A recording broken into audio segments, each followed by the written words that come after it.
Big boss పోతా లేకపోతే చస్తా. ఈరోజు డే 36. ఇక పొద్దుగల తయారైపోయి సీదా సెంటు కొట్టేసుకొని జిమ్కి అయితే స్టార్ట్ అయిపోయినా. ఇక ఈరోజు నుంచి 11 డేస్ అంటే 5th నుంచి 16th వరకు శివరాత్రి వరకు చెప్పులు లేకుండా నాన్ వెజ్ తినకుండా ఉందామని చెప్పేసి అయితే ఫిక్స్ అయిపోయినా. ఇక నాతో పాటు మా దోస్తుగాడు కూడా వస్తాడని చెప్పేసి ఇక వాని గల్లీ ముంగట నేనైతే మటన్ షాప్ ముందు కుక్కలకి ఎదురు చూస్తున్నా. కానీ వాడేమో ఇంకోసలేడు. ఇక లాస్ట్కి వచ్చేసిండు. ఇక ఇంతసేపు ఎందుకు అయిందిరా అంటే కళ్ళకి మియా ఖలీఫా వచ్చింది లేవబుద్ధి కాలేదు అని అంటున్నాడు. ఇక మియా ఖలీఫా పేరు చెప్పింది కాబట్టి నేను కూడా లైట్ తీసుకున్నాను, ఎందుకంటే ఒకప్పుడు మనం కూడా ఆమె ఫ్యాన్ కాబట్టి. ఇక అక్కడ నుంచి ఇద్దరం కలిసి ఒక టీ షాప్కి అయితే వెళ్ళిపోయినాము. అక్కడ ఒక బ్లాక్ కాఫీ అయితే తాగినాము. బ్లాక్ కాఫీ తాగిన తర్వాత జిమ్కి అయితే వచ్చేసినాము. ఈ రోజు వర్కౌట్ వచ్చేసి బైసప్ ట్రైసెప్. ఈ వర్కౌట్ చేస్తున్నంత సేపు ఒకటే అనిపిస్తుంది, దేన్నైనా లేపి పడేయచ్చు, దేన్నైనా తీసి అవతల ఇసిరికొట్టొచ్చు అని.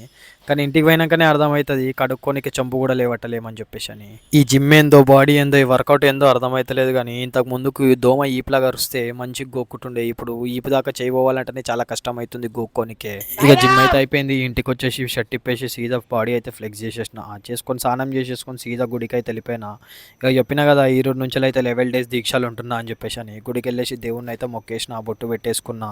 ఈ రీల్ చూసే వాళ్ళకి నేను ఒకటే మాట చెప్దాం అనుకుంటున్నా, మీకు ఏ కష్టం వచ్చినా ఏ ప్రాబ్లం వచ్చినా మిమ్మల్ని ఏ దేవుడు ఏమో నాకు తెలియదు కానీ శివుడిని నమ్ముకుంటే మాత్రం తప్పకుండా మిమ్మల్ని ఆదుకుంటాడు. ఇక నా బండి కుడిది తాగినట్టు పెట్రోల్ తాగుతుందని చెప్పేసి దాన్ని అయితే సర్వీసింగ్ ఇయ్యనికైతే వెళ్ళిపోయినా. సర్వీసింగ్ ఇచ్చి రిటర్న్ వస్తుంటే నా బిజం మీద బొంత పురుగు పడ్డది. ఇక అక్కడ నుంచి ఫుల్ ఆకలిస్తుందని చెప్పేసి ఫుల్ మీల్స్ అయితే ఆర్డర్ చేసుకున్నా. ఒకసారి అడిగినా పెట్టిరు, రెండోసారి అడిగినా పెట్టిరు, మూడోసారి అడిగితే లేదు నడు దెంగి అని చెప్పేసి అన్నారు. ఇక ఇజ్జత్ పోతుంది అని చెప్పేసి అక్కడ నుంచి బయటికి వచ్చేసిన. ఒకవేళ ఈ రీల్ నచ్చితే కనుక లైక్ చేసి అకౌంట్ అయితే ఫాలో చేయండి.